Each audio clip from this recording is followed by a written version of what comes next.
quick fashion, right? Yeah. Tough when the coaches in these tournaments. So, just take me through your business. What did it take to get the job done? Well, it was kind of a long day because, our bracket was a little smaller.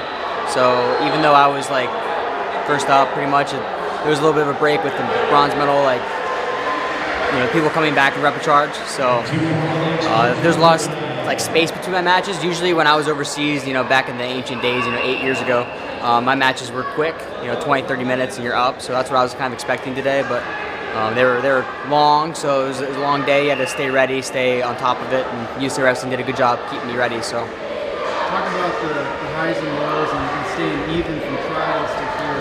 And you only had a couple of weeks to get ready. Absolutely, I do think that it was I think it was 18 or 19 days I had before this, so it definitely was a really quick turnaround. I remember having 2 or 3 days off, and then I was already scrapping in the room again. Not 100%, but we were getting back into it. Because we had to get ready for this. This is a big deal. It's a big tournament.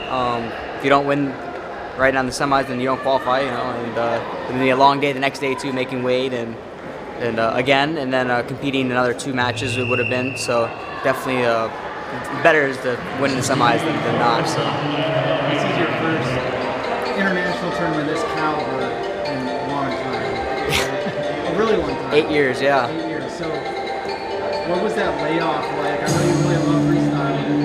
It's not really excelling. But that layoff and coming back, were you ready for this type of deal? Right? Yeah, absolutely. I definitely think it was a good thing no matter what. I definitely needed some competition internationally before I competed at the Olympics anyway. So if anything, you see it as a blessing. It was a good thing. I got to, they all wrestle a little different. Americans are really, really into your face, all over you most of the time. And then over here, they're a little more calculated, a little smarter, and they gameplay a lot more, I think, in my opinion. So I think that was good to get that feel again. Because like I said, 8 years has been a long time for me to compete internationally. So I'm glad that I'm back on the scene, and I'm, just to start was what I like to say. So. What does it mean to you to have the title now? Well, it was honestly, it's great and all, but to me, Olympian doesn't really mean a whole lot unless you come back with that prize gold medal, right? So it is a big deal because you can't win the Olympics if you don't qualify, you don't go. But for me, it was kind of funny after I won the trials. It just felt fake, Everyone was talking to me they were talking to the other Olympians, so excited, and they were well, when you go to Istanbul, we'll get your. So it was almost felt like I was ostracized from the rest of the team, or and so it made me laugh a little bit now. Now here we go. I'm finally an Olympian now, so that's great. It's kind of cool too. You have the family ties, right? Absolutely. And it's going to be in France. This is a big deal for me.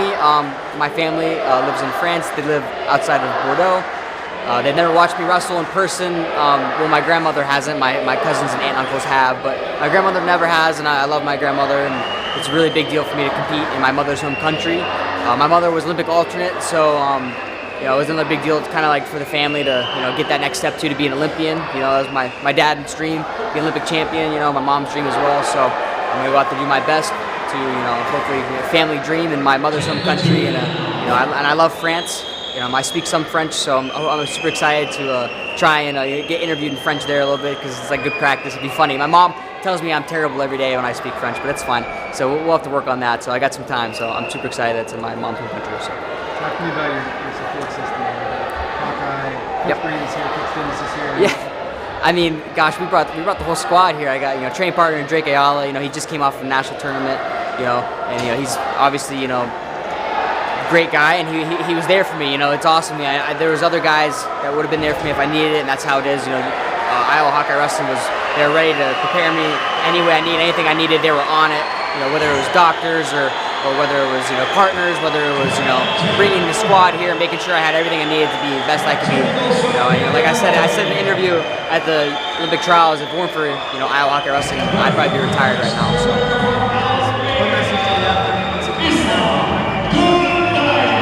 Yeah, well, listen, it really makes a difference when you guys help support, Hawkeye Wrestling Club and the University of Iowa. This is a dream that I've been trying to achieve since I was, a little kid, and it took me until I was 25 years old to become an Olympian, and but we need everyone's support, and it really does go a long way. And I read all the messages from the Hawkeye fans who believed in me and those who believe in me help me believe in myself, help me be the person I am today, and I'd be nothing if I wasn't an Iowa Hawkeye, in my opinion. They've done everything for me, and they give their life for me, and I've given my life for them. So